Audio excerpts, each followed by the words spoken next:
daripada Aisyah radhiyallahu anha katanya, Abu Bakar As-Siddiq radhiyallahu anhu mempunyai seorang hamba sahaya lelaki yang membantunya menambahkan pendapatannya, dan beliau makan daripada hasil kharaj tersebut.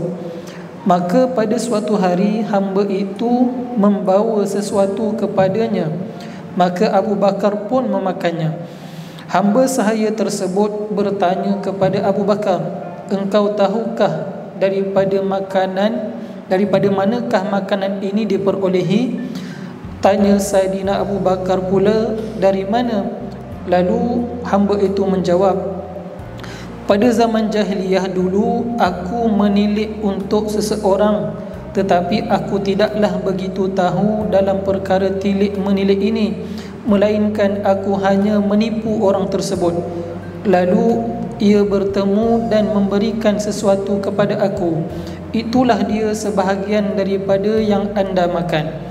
Mendengarkan keterangan tersebut, lalu Abu Bakar As-Siddiq memasukkan tangannya ke dalam kerongganya, maka dimuntahkan semua makanan itu.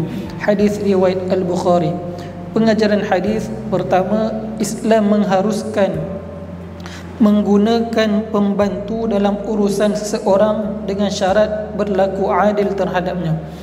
Kedua, Islam melarang umatnya makan dari hasil usaha yang haram dan syubhah.